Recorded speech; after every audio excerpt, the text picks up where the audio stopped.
Hi everybody, it's Colin Stevenson, joined by my hero John Lenhart. Hi John. Hi. Today's massive, isn't it, John?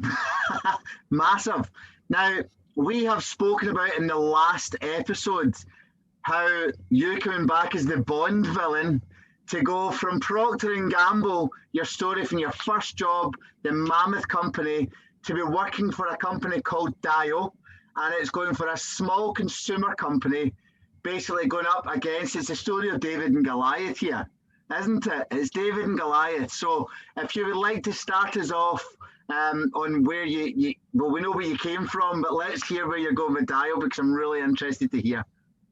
I left Procter & Gamble to go to Dow.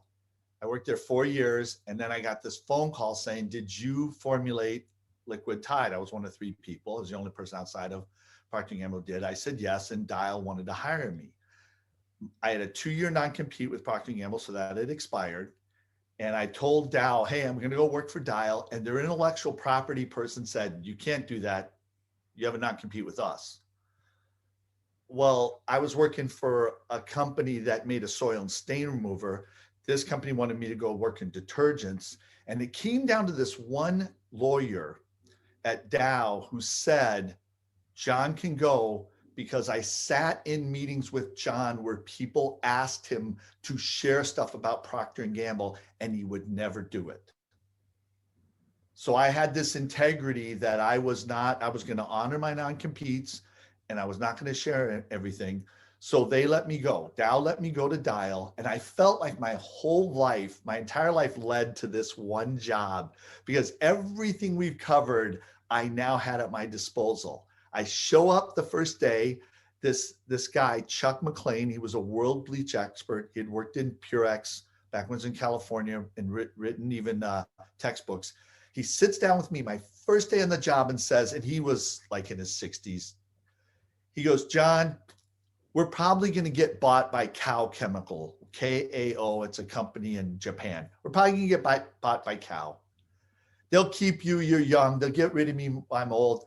Do whatever you want. My first day on the job, there was no plan, said, do whatever you want. Now remember, at Procter & Gamble, I was ENTJ, Yep. the architect or the mastermind. Later, when I tested at Dial, I came out ENTJ. So I was the same as what I was at Procter & Gamble, but instead of the I was the E, because now I was the commander. Yes. Right, okay. So what we've got now is you've pretty much got free reign to do what you do best through everything that you've learned from the beginning. So that's how everything comes together. So this is like almost like the master plan. Exactly. Only I'm in charge of it. So it's the mastermind. The INTJ is the mastermind, but the E is the expressive, the external. I am now going to command this mastermind. So the first thing I did, metrics, what I learned at Procter & Gamble. What are you measuring? How are you measuring it? We had a test method. I talked to the technicians and they said, they have us run tests until we get the results they want. And then we stop running the test. So the test methods in this company were essentially a random number generator. We run it until we go, yes, this product's better than this one. Now don't ever run the test again. So the first thing I did was this is a massive backward step. I did a test to test the test method.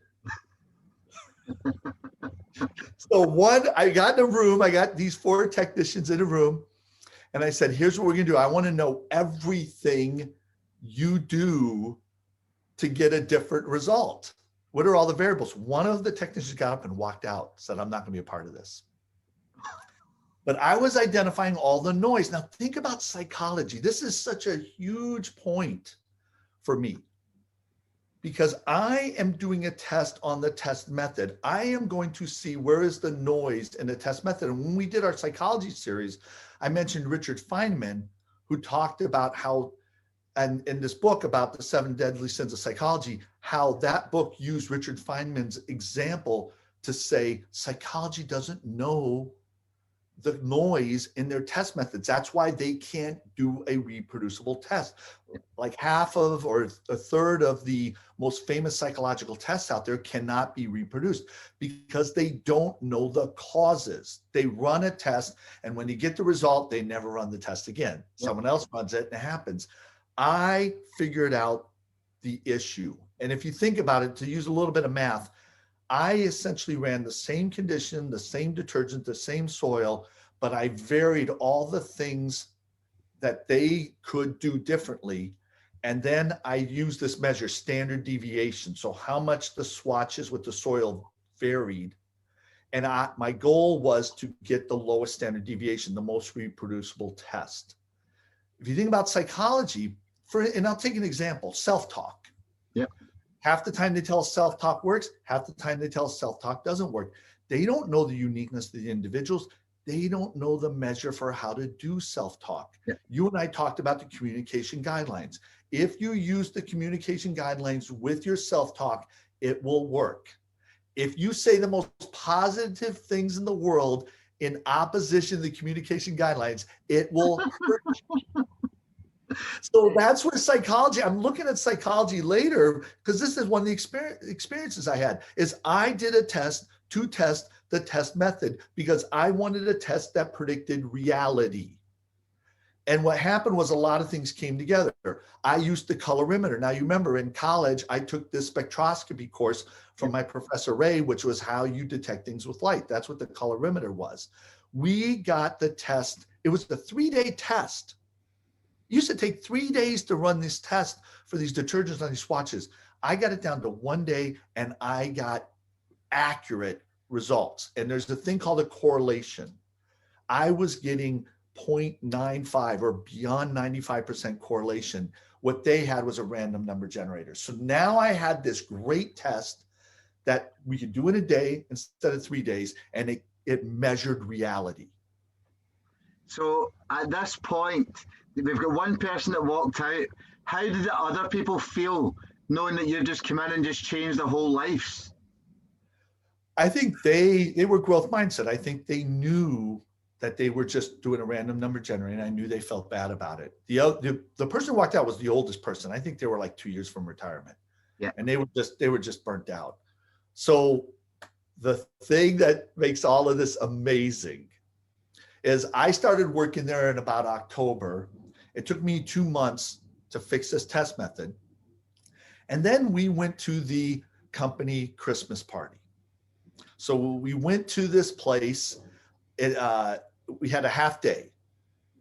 We basically had a half day. We go there in the morning. We're going to have this meal. We're going to have a gift exchange. We're going to do all this festive stuff. And then after we have the meal at lunch, everybody's free to go wherever. So we have the gift exchange and we're at this resort. And I get told, don't go home. There's a meeting going on. And in one of the ballrooms, they sectioned off one of the ballrooms. They said, you're invited to a meeting after the Christmas event. I'm like, okay. So I walk into this conference room, and in this well, it's not even a conference room, it's that ballroom. And there's a round table, it's like 6 or 7 chairs around it. There's a flip chart. There's a phone on the table, and it's taped, the cord is taped to the ground. That's all that's in this ballroom. And I walk in, and the people walking in are all way upper level people. And they're coming in with their, they got a box of chocolates at the gift exchange. They got a bottle of wine. They got cigars. They all walk in and they just throw it all on the table. They're all sharing it. But now my boss's boss, his boss, the vice president of the packaged soap and detergent division, the guy in charge of the brand, the guy in charge of the working with the plants, on the phone is the number one plant manager at our biggest plant. I'm sitting in a room with 6 people way above me, and I'm just sitting there going, this is great. We're going to eat chocolates. These guys are going to smoke cigars. I'm going to have a glass of wine. I'm going to sit back and watch all the executives in this company handle what's going on. This is the greatest Christmas gift ever. So the vice president gets up to the board and he says, hey, I had a meeting yesterday with the chairman of the board. And he is very good friends with Sam Walton. So this is back when Sam Walton was alive. And we wanted to get our detergent Purex into Walmart.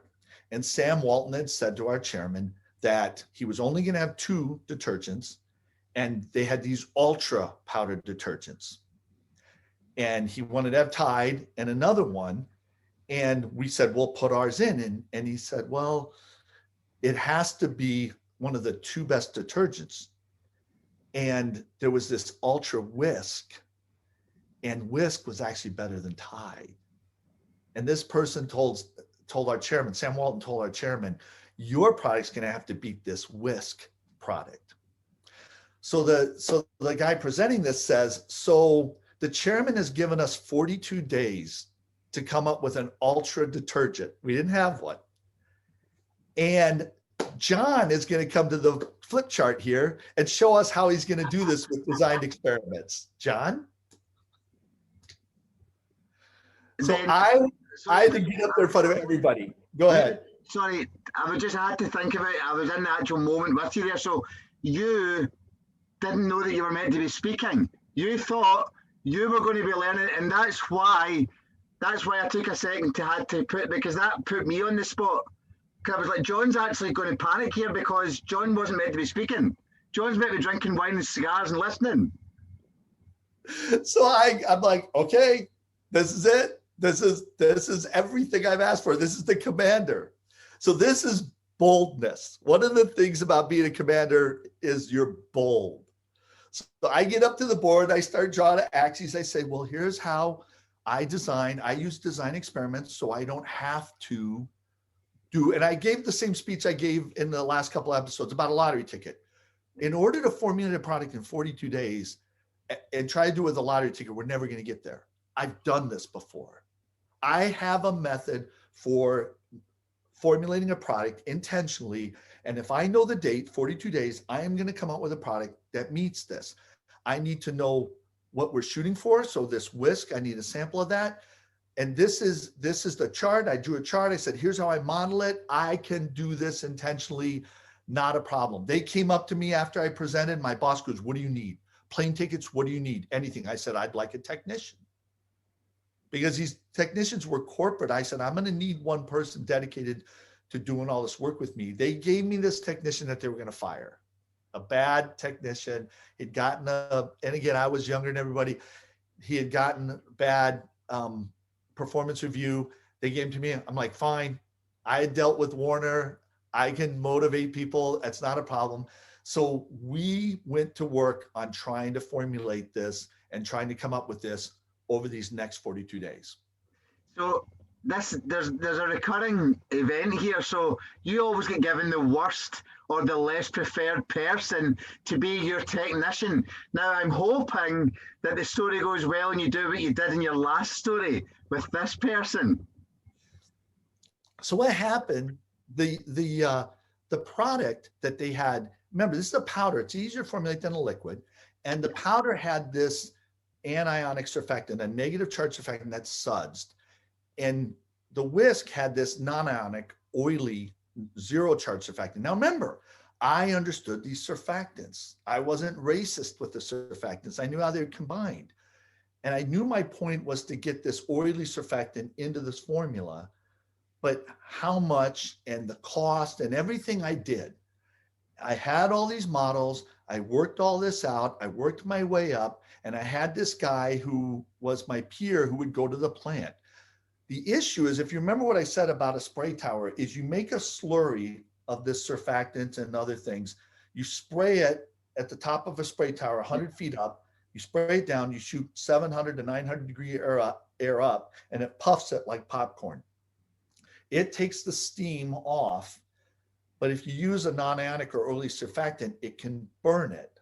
Okay. That comes off.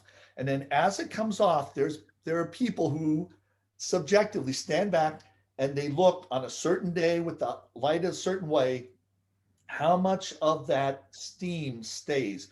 Because what comes out is steam, and then at a certain point, the steam is gone, and it's that oily surfactant. It's called a plume, and you can only have a certain amount. So we're getting down to crunch time. And I had modeled everything out, and I had all my models, all these regions, and the correlations were at like 0.995, which is 99.5% accurate. I could predict everything. I had this test. I'd shorten it down from 3 days to 1 day. I had this accurate test, and now I had this map, and we're a week away from the deadline. My buddy goes out to the plant. He makes a bunch of slurries. They plume everything, and he goes, John, I can't put that much non-ionic through the system without it going bad. I said, then find out how much you can put into it, and I'm going to have to redo this. So the next day he does that. And by the end of the day, he goes, it's got to be this percentage. So I'm looking at my chart, and you got to imagine it's like a map with contour lines. And I have this region really mapped out because this was the region we're going to do it. And I look at the non-ionic level, and I'm looking for these contour lines, and the contour line would be off the grid. So I don't have a record of a formula that's going to meet the number we need on my area. I can extrapolate, but you're never supposed to extrapolate. This is unknown territory. It's like mapping out a region and saying, well, I know what's going to happen 5 yards outside the region. You don't. But if you know the principles, you can get close. And I looked at this spot off my map, and I said to my buddy, make this formula off the map. He makes the formula. It doesn't plume. We don't know if it cleans well enough. And he says, we're starting to make a bunch of this. Should we ship it or not? Bold, Commander. I said, well, overnight me the sample so I could test it. It was going to take basically 2 days for me to get the sample. And they all wanted to run. So now they're making 1 million boxes of this detergent over 2 days. And they're asking me if they should ship it or not. And I said, ship it. What? You gambled all of that? Your whole life's work, you gambled on an off-the-chart reading that you didn't eat. Okay, I never had you down as a gambler, but okay, that I like. Bold. The bold commander. This is boldest. This is the commander. I'm everything I've done, ship it. They're shipping this product. I'm waiting for the sample to test it. And I'm keeping a good face, a leader. Oh, it's going to be fine. Everybody's going, I can't believe it. Yeah, I just made a couple $1 million decision. It's going to got bad. Get the sample, test it. Boom. Dead on my number. Dead on my number. I ended up getting asked, Motorola's in Phoenix. This was in Phoenix. Motorola asked me to come in and tell this story because it was an example of design experiments and how if you know the causes, you can go off the chart, off the region. But yeah, so I did that. 2 weeks later, the chairman is taking a tour of our building. And he says, so tell me about Ultra Purex. Now, I wasn't in this meeting. I'm the lowest person in the room. So he says, tell me about Ultra Purex. And they said, well, we shipped it, 7 days ago. And he starts slamming on the table. And I can tell stories about this chairman all day long. He's slamming his hand on the table. No, perceiver, right? You said you shipped it. You haven't shipped it. They go, sir, we shipped this. You asked for this in 42 days. We got it out in 42 days. He's like, no. There's no way you did it. Yes, we did it. He said, marketing told me that research has no sense of urgency. And I asked you to do it in 42 days just to see how much you could get done. And you're telling me this is out. Yes, sir, it's out. I want a name. My boss goes, well, it's due to you. You're the one that challenged it. He goes, nope. I want a name. So they said, John Lenhart. Now, of all days, that morning, I got the letter from Dow, or I got a call from Dow that I had won the Inventor of the Year at Dow. Yes. So the chairman's walking around and he comes in and I'm showing the swatches of whisk and everything. He goes, "You're that inventor guy, that inventor of the year at Dow who did this?" I'm like, "Yeah." He's like, so I'm like, "This is amazing." The chairman knows me. So of all days to find out I was the inventor of the year was the day that he was in the building, found out that we got this thing done in 42 days, and everything just took off from that point. So did you become one of their team after that? Did they welcome you in because you were now you're the one that's just changed the whole business. You've changed a multi-million-dollar business in 42 days. Right. So and again, I'm being Henry Andrews. I got so busy my first year at Dial. I wasn't coaching. I wasn't playing sports. I was coaching this team. So they started putting the whole team under me.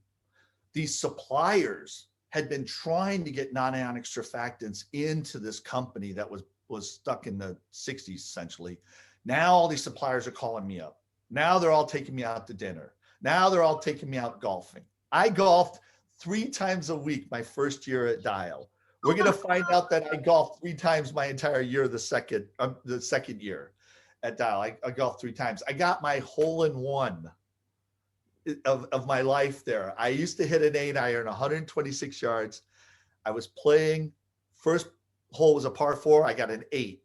I walked up to the second hole with 2 of my friends, par 3. It was like 122. And I said, if this was 126, I'd put that ball right in the hole. They go, "Well, mark it off." I stepped it back, put the ball down. I hit it. It lands. It's running right to the hole, and it stopped right in front of the hole. And as I turned to say, "Told you so," it disappeared. We started celebrating. And so that was, otherwise, all my competitive nature was at work. I had this team and I had these suppliers from the outside, and these suppliers came up to me. And this is the second phase. This is the strong-willed. So the commander is strong-willed. These suppliers would come up to me and they started talking about putting surfactants in these detergents. Other companies were doing it.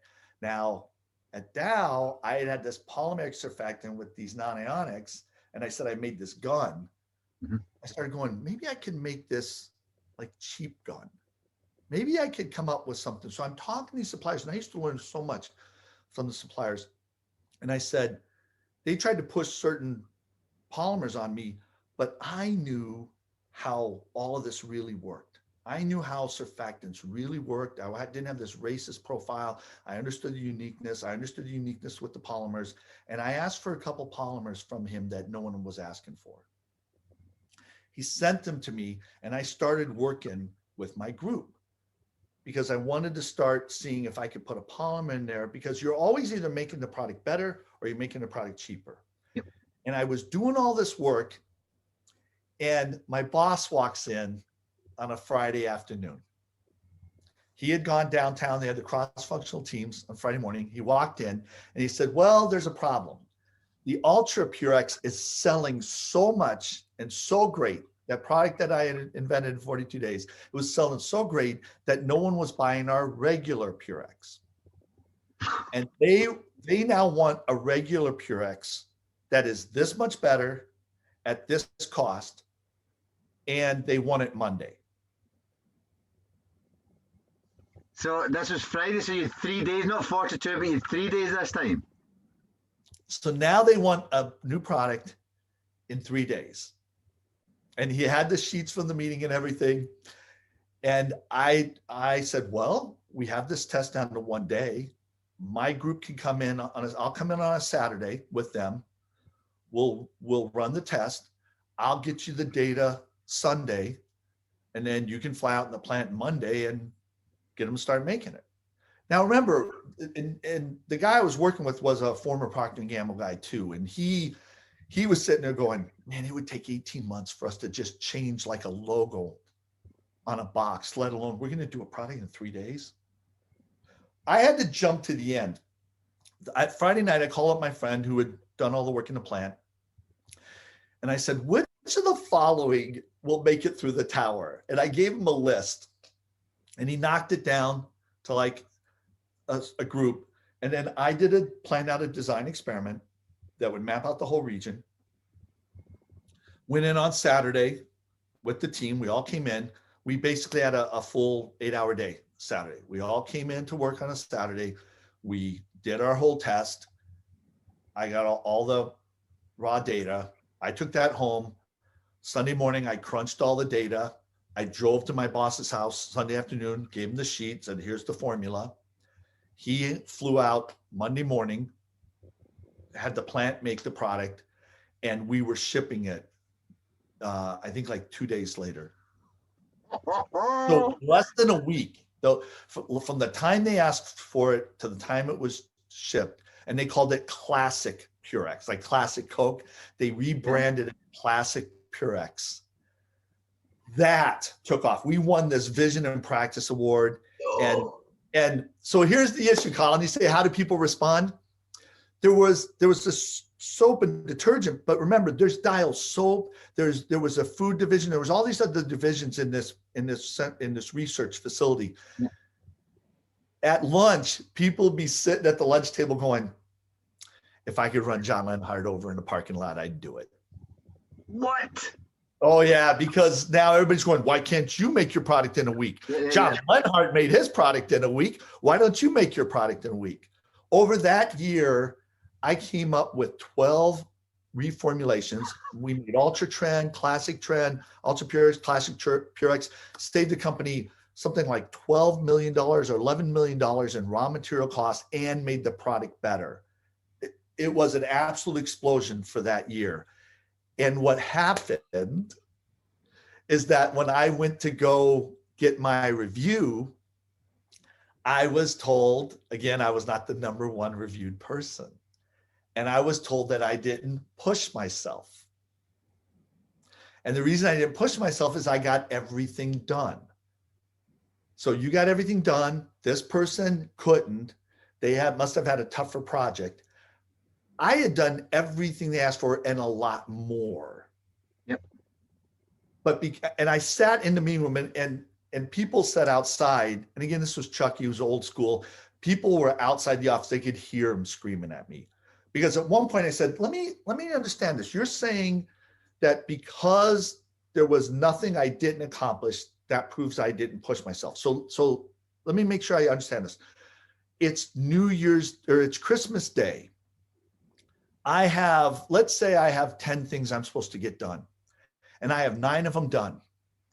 I could take the rest of the year off, show up January 2nd, and say I got 9 out of 10 things done, and you would say, wow, you really pushed yourself. Or I could work Christmas Day all the way through New Year's Day, get that 10th one done, and you'd say, oh, you didn't push yourself. And he kicked his desk and he's yelling and screaming because it's like, there's a contradiction. Yeah. You have a faulty measure. What are you measuring and how are you measuring it? You just told me, old school guy, take a week off and you're going to reward me for it. Say it out loud. Now, come on, say it. He could not say it. He moved me out of his group after that. He did not want to deal with me. Is that because you saw through his nonsense? You unconsciously confronted him. He knew you were right. He couldn't admit he was wrong because he'd made such a big deal out of it. And then he couldn't do that anymore because you were smarter than him. Well, yeah, you could say smarter than him. The thing is that I also got a raise that was smaller than my signing bonus. So I had this increased salary leaving Dow, and I got a signing bonus. And my raise was $300 less than my signing bonus.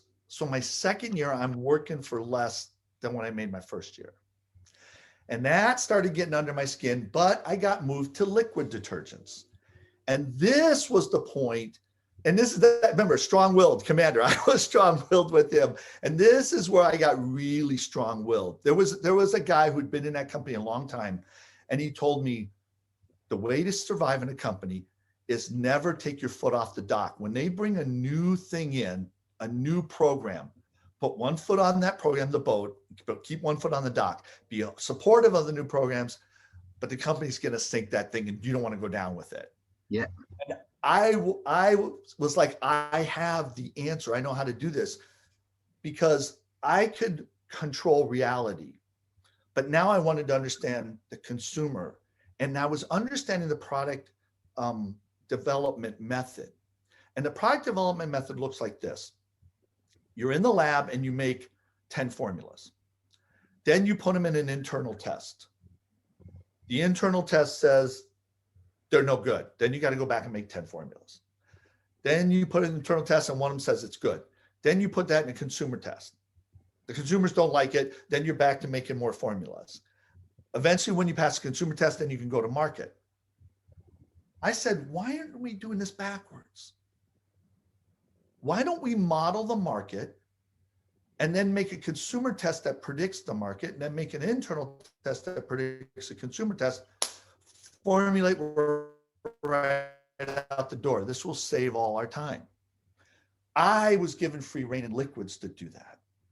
So I started making products, I said, with a hole. I started making products that I knew didn't do certain things. I know this product doesn't suds. I know this product doesn't clean grease. I know this product doesn't clean dirt. And I tested them with people. And this is where you hear about a thing called the halo effect. Yep, the halo effect. A couple years later, when Bill Clinton became president, Dick Morris was on 60 Minutes explaining exactly this point. Is when people see, if people are looking for 1, 2, or 3 things, if they see those, they see the product do the rest of the stuff, even though it doesn't. I could give the consumer a product I know didn't foam at all, suds at all. But if it did these other 2 things, they would rate the sudsing on that product perfect, great, outstanding. I was starting to get into the consumer's head because I had direct access with the consumer. I was giving them products that were, I knew the reality of the product, and I was getting them to tell me what they were seeing. And now I was starting to get in their brain and going, this is how people measure things. This is how people look at reality. And I started noticing there's this disconnect with the people as it relates to reality. So pretty much this sounds like we're coming towards the model for the mind and the brain. This was a big push for it. So imaginative is the final descriptor for the commander. I was on a cross-functional team with the Liquid Purex people. I had this great brand manager. He went to Kellogg School, University of Illinois, got his MBA. And he said to me, what can you do with Liquid Purex? And I showed him I could make it clean this much better at the same price, or save you this much and clean the same amount. And what I was doing is I was realizing a liquid detergent, the conditions why people used the liquid back then is they were cold water where a powder wouldn't solubilize, and they were non-phosphate. At that time, some of the parts of the United States were phosphate, some were non-phosphate. And there was this region, there's 55 markets, IRI markets they're called. And I noticed 14 of them were Northeast United States, cold, hard water, non-phosphate. And that's where all the liquids sold. And my point was, why are we testing our product over the whole country when we could be testing it there? And my belief, my imaginative thought is, I bet the people who use Liquid Purex in other regions have cold, hard water, and they don't want to use phosphates. But they're all congregated here. Why do we test over the whole country? Why don't we test with the people we know? So now I tested the test method. I know reality. I know the people who want this. I'm way beyond psychology. Yeah. All the causes. And I could save us all this money in testing, and I could save us all this money in marketing. And when I explained it to him, he said, I want you to make the product this much better. And he had a line, and I'm like, what is this guy doing? What he did was he wanted the product to be this much better than Liquid Tide in the things that they care about. Now, Liquid Tide has all these conditions. Liquid Tide has to work on every soil and every water hardness, every water temperature, and every fabric type. There's 150 conditions, let's say. There's only 3 that is driving the majority of people to buying Liquid Purex. And just like Dick Morris said, If you focus on the three and hollow out the candidate or hollow out the product, you save all this money, not trying to be everything to everybody, and you meet what the customer wants. And then the customer credits you with everything. Yep.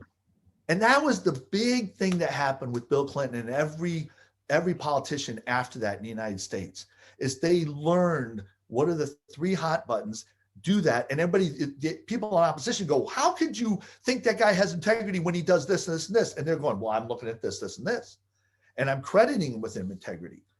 I introduced that concept. What he was doing was he wanted to make sure it was just enough. And then the money we were saving, he was going to use it to coupon in that region of the country. So he couponed that region of the country to get them to try Liquid Purex. They tried it. Liquid Purex became the #1 selling detergent in 14 of the 55 markets. There was a generic ecological powder detergent that sold in Washington, and the rest of the country was powdered Tide. So all of a sudden now Liquid Purex was this humongous brand, had taken off by this kind of imaginative way of doing things. So the last story I'm going to tell you is one of my favorite stories, is that the chairman now wanted to come to research. This is towards the end of my 2 years. And he wanted an update on every product and research. He wanted to be involved in research. He wanted to hear what everybody was doing. And we had an entire day agenda. I was scheduled at like 2:00. We had an entire day agenda where everybody would have a half an hour to tell the chairman about their product. And every presentation, now this is project management, every presentation looked like this. Hi, my name is Joe. I'm working on Dial Soap. Our goal with Dial Soap is to make a product that looks like this. Here's our timeline. And by this date, we're going to get it down. And we got this far through the timeline and this bad thing happened. And here's why the bad thing happened. Here's why the bad thing's not my fault. Here's now our new timeline. And this is why we don't have that product out. I'm sitting there all morning and every presentation is that presentation. And I started going, am I going to be the only person in this entire company that got their projects done? Is that really going to happen? We make it all the way to lunch. After lunch, the next person presents. The person before me, I knew didn't have their project done, and I could not handle it. I'm a dopamine guy. I'm shaking. And I'm sitting there going, I cannot sit in this room for half an hour and I'm going to do something wrong. Yeah. I got up and walked. I did laps on that building for half an hour, trying to get rid of my energy because I wanted to give the presentation of my life in front of the chairman, the president, all these people. I wanted to give the freaking presentation of my life. So I walk in and the table is set up in a U. So the chairman is sitting there at the head of the U, and then I'm sitting here. And I had 3 projects I had to do for Liquid Purex. So the first project I did was I explained that the job was to come up with this Liquid Purex with bleach alternative. And we had done it. I explained how we did. I explained the problem we had along the way. I explained how we overcame it. And I explained the product was done. And he went, wait, you got that product done? Yes, sir, I did. So now the second product was supposed to be an ultra liquid Purex, to concentrate liquid Purex. Yeah. And the chairman had said 2 months before, what's the big deal with that? Just take the water out of it. So I had a jar. I said, our second thing is liquid Purex, ultra liquid Purex. And I had this glass jar, the blue liquid in it, black cap, and I walked towards him. And I put the jar on the table in front of him and I said, and here it is. I said, some people say, just take the water out of it. And so, everybody's feeling good because I'm the guy who got one project done. You're not gonna be mean to me. I said, so this is what we did. We just took the water out of it. And then I took the jar and flipped it over. And the liquid stayed at the top like jelly. And I go, and this is what happens when you just take the water out of it. I did that, and I turned and I started strutting away from him slowly, and the room erupted. You could hear the chairman's laugh was louder than everybody else's. And I'm slowly walking back, and I'm going, this is the pool moment. This is the same. I am now having the same moment I had with the pool table. I am slowly strutting away with my back to this chairman. The room is erupting, and inside I'm going, but I'm just walking back to the overhead projector, and I'm just taking my time and just enjoying it. The room was just uproarious. And I'm like, you know what? I can still have these pool moments. I don't have to play pool to have this moment. This is a great moment. And I got back and I explained to him, and I talked in an earlier video about this. Surfactants, remember, they have a water and oil.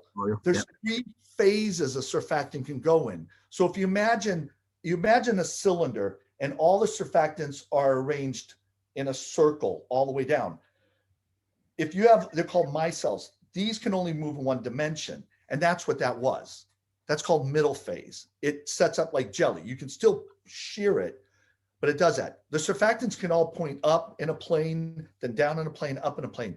They can move in 2 dimensions. That's called neat phase. That's the slime or the snot. When these kids, I don't know if they're doing this in Europe, but in our country, the kids want to make slime. Yep. They mix glue, but see what they're doing is they're mixing a surfactant, and they're putting the surfactants in neat phase. So the surfactants move in 2 dimensions, and now they do that, but there's an order of addition. The key to getting around these phases is order of addition.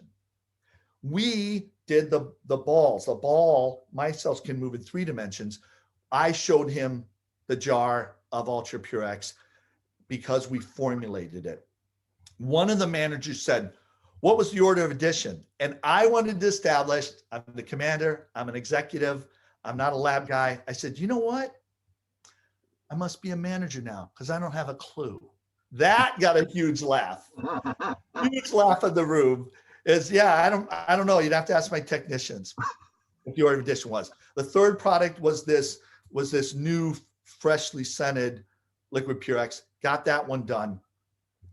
The chairman told the people that my presentation gave him hope that research actually could do something because we actually did meet the project. But I was the only person in the entire company that got all their projects done on time, under budget, and it was in front of the chairman. That is an incredible story. Now, bear in mind, at the end of this was your pinnacle moment. Now, the last time I remember you spoke, that was the last game of pool you played. Now, are we going to go forward with more on this, or did you call it a day? So the issue is I was getting a lot of offers. I was doing things, Dial was taking off, and people were coming to me about this from other companies, and I was getting offers all the time. I gained 70 pounds during this time. I was going out to eat with everybody. I was in Scottsdale, Arizona, having the time of my life, and they wouldn't promote me. I was too young to be promoted, despite everything I did. It was this mentality of, we're going to keep you down. And that mentality, keeping people down, works with 99% of people, but the 1% who know what they can do, they're going to walk. I got an offer from a company, SC Johnson Wax, that wanted to compete with Dow. And I'd now been 2 years with my non-compete. So now I can go back to another company and go take on my second company because I had proven my point with my first company. I ended up leaving Dial, and suppliers would regularly tell me, and headhunters would come and get me because they all said I was in the top 5 surfactant chemists in the world and the top 5 formulators in the world. At this point in time, I knew stuff no one else knew. I was getting things done no one else could get done. And I was getting asked to go work all these different places. but I wanted to understand people.